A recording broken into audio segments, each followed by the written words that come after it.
Hello friends, welcome to my YouTube channel.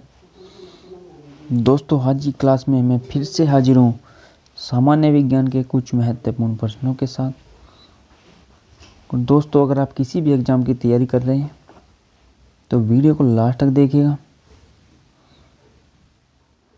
और अगर आप मेरे चैनल पर नए हैं तो चैनल को सब्सक्राइब करें और घंटी का बटन दबा दीजिए, इससे आपको लेटेस्ट नोटिफिकेशन प्राप्त हो। तो चलिए दोस्तों, शुरू करते हैं। पहला क्वेश्चन देखते हैं। पहला क्वेश्चन है, पृथ्वी के सर्वाधिक निकट तारा है सूर्य। अगला प्रश्न देखिए, धातुओं के विद्युत की सुचालक होने का कारण है उनमें अधिक संख्या में मुक्त इलेक्ट्रॉनों की उपस्थिति। अगला प्रश्न देखिए, कौन सी धातु मजबूती में स्टील के बराबर किंतु भार में उससे लगभग आधी होती है? टाइटेनियम। अगला प्रश्न देखिए, प्रकाश तंतु ऑप्टिकल फाइबर में प्रकाश की किस घटना का उपयोग होता है? पूर्ण आंतरिक परावर्तन का। आगे बढ़ते हैं। अगला प्रश्न देखिए, 14 वाष्प घनत्व वाली गैस का अणुभार कितना होगा? 28। अगला प्रश्न देखते हैं, इंसुलिन रक्त में किसकी मात्रा नियंत्रित करती है? ग्लूकोज की। अगला प्रश्न देखते हैं, डायबिटीज के मरीज के लिए इंसुलिन का कार्य है रक्त में चीनी के स्तर पर नियंत्रण करना। अगला प्रश्न देखिए, उस एक धातु का नाम बताइए जो प्रकाश को परावर्तित कर सकती है। हीरा। हीरा धातु है दोस्तों। अगला प्रश्न देखते हैं, ग्रहों की गति के नियम किसने प्रतिपादित किए? केपलर ने।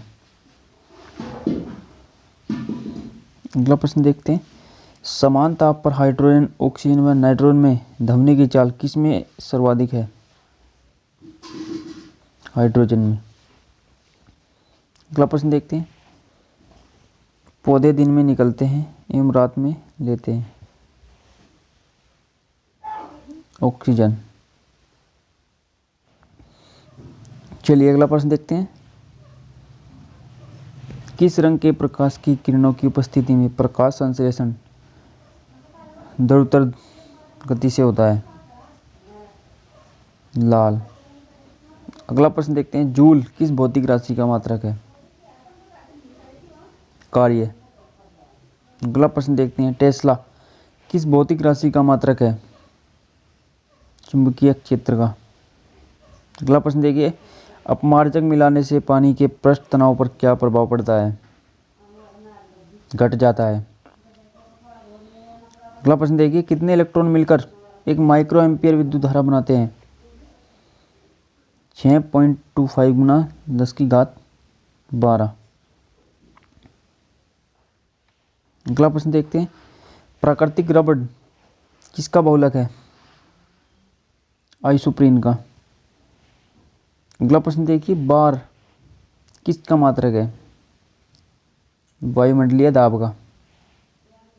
अगला प्रश्न देखते हैं, गैलेना किसका अयस्क है? सीसा का। अगला प्रश्न देखते हैं, दीप्त खगोलीय वस्तुओं के लिए सभी डॉपलर विस्थापन क्या प्रदर्शित करते हैं? सभी मंदाकिनी हमसे दूर जा रही है। अगला प्रश्न देखिए, थायमीन की कमी से कौन सा रोग होता है? बेरी।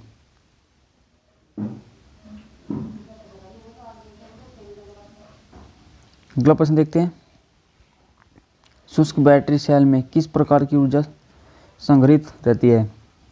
रासायनिक। अगला प्रश्न देखिए, नाभिकीय विकिरण से शरीर का कौन सा अंग सबसे पहले प्रभावित होता है? अस्थिमज्जा। अगला प्रश्न देखते हैं, ट्रांजिस्टर के संवितरण में किस वस्तु का प्रयोग होता है? सिलिकॉन। अगला प्रश्न देखते हैं, मछलियों के यकृत तेल में किस विटामिन की प्रचुरता होती है? विटामिन डी और विटामिन ए। अगला प्रश्न देखिए, एक सामान्य नेत्र के लिए सुस्पष्ट दृष्टि की न्यूनतम दूरी क्या होती है? 25 सेंटीमीटर। अगला प्रश्न देखते हैं, कुष्ठ रोग के जीवाणु की खोज किसने की थी? हैंसन। अगला प्रश्न देखते हैं, पेनिसिलिन का आविष्कार किसने किया? ए फ्लेमिंग ने। अगला प्रश्न देखिए, यदि परमाणु की तीसरी कक्षा सबसे भारी कक्षा हो तो उसमें इलेक्ट्रॉन की अधिक संख्या कितनी हो सकती है? 18। अगला प्रश्न देखिए, सोडियम आयन की इलेक्ट्रॉनिक संरचना क्या है? 2 8। अगला प्रश्न देखिए, KR 86 36 और RB 87 37 क्या कहलाते हैं? समन्यूट्रिक, समन्यूट्रॉनिक। अगला प्रश्न देखिए, कोशिका में राइबोसोम का क्या कार्य होता है? प्रोटीन संश्लेषण में सहायता करना।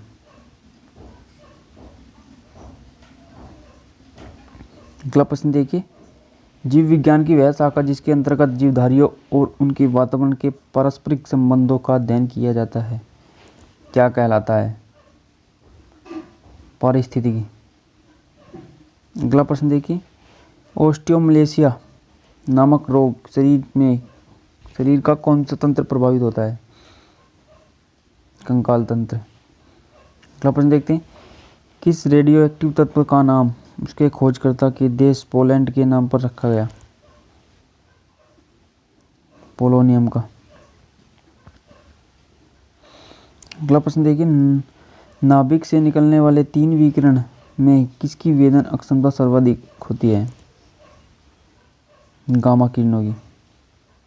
अगला प्रश्न देखिए, हाइड्रोजन 1H1 में न्यूट्रॉनों की संख्या कितनी है? 0।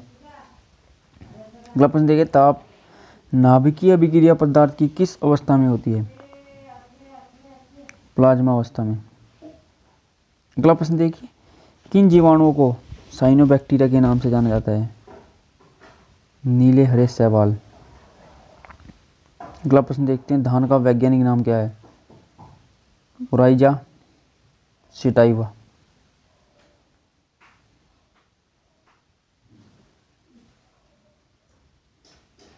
अगला प्रश्न देखिए, यदि किसी कॉनकेव दर्पण को पानी में डुबाया जाए तो उसकी फोकस दूरी पर क्या प्रभाव पड़ेगा? अपरिवर्तित रहेगी। अगला प्रश्न देखते हैं, पेसमेकर किसकी गति को सामान्य बनाने के लिए लगाया जाता है? हृदय की गति को। अगला प्रश्न देखते हैं, हृदय संबंधी असामान्यताओं का पता लगाते हैं इलेक्ट्रोकार्डियोग्राफ से।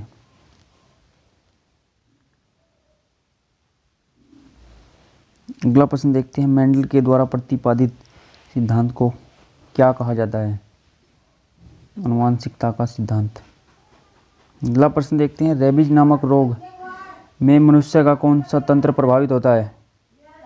तंत्रिका तंत्र। अगला प्रश्न देखिए, पाचन की दृष्टि से आहार नाल का सबसे महत्वपूर्ण भाग कौन सा है? छोटी आंत।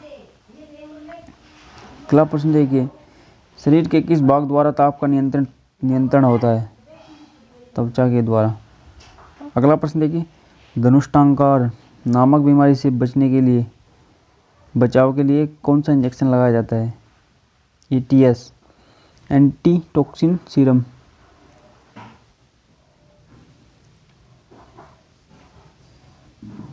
अगला प्रश्न देखते हैं, ग्रहों की गति के संबंध में केपलर का एरियल वेग के नियत रहने का नियम भौतिकी की किस राशि के संरक्षण पर निर्भर करता है?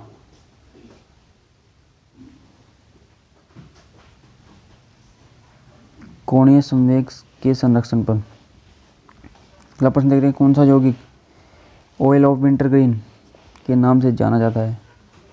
Methyl salicylate. अगला प्रश्न देखते हैं, सिनेबार किसका प्रमुख अयस्क है? पारे का।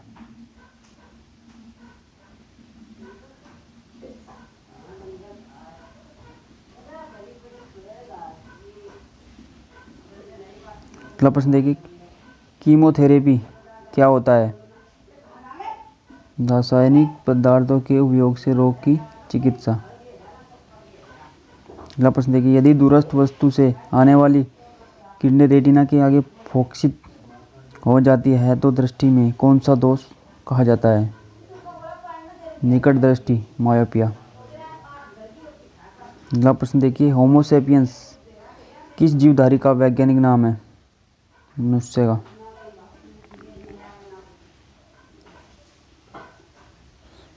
अगला प्रश्न देखिए, ज्योति फ्लक्स का मात्रक है? ल्यूमेन। अगला प्रश्न देखिए, कोणीय संवेग की विमा है? ml2T-1। अगला प्रश्न देखते हैं, गैस नियतांक का SI मात्रक है? जूल प्रति किलो मोल। अगला प्रश्न देखिए, कार्बोनिक अम्ल का रासायनिक नाम क्या है? फिनॉल। अगला प्रश्न देखिए, कार्नोलाइड किसका खनिज है? मैग्नीशियम का। अगला प्रश्न देखिए, न्यूटन की गति का प्रथम नियम किस अन्य नाम से भी जाना जाता है? जड़त्व का नियम।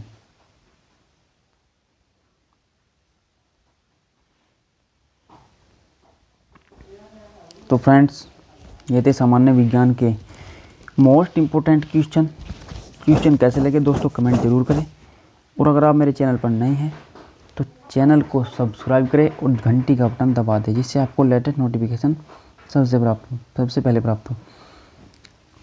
तो चलिए दोस्तों, आज की वीडियो में बस इतना ही, मिलते हैं अगले वीडियो में। Thanks for watching.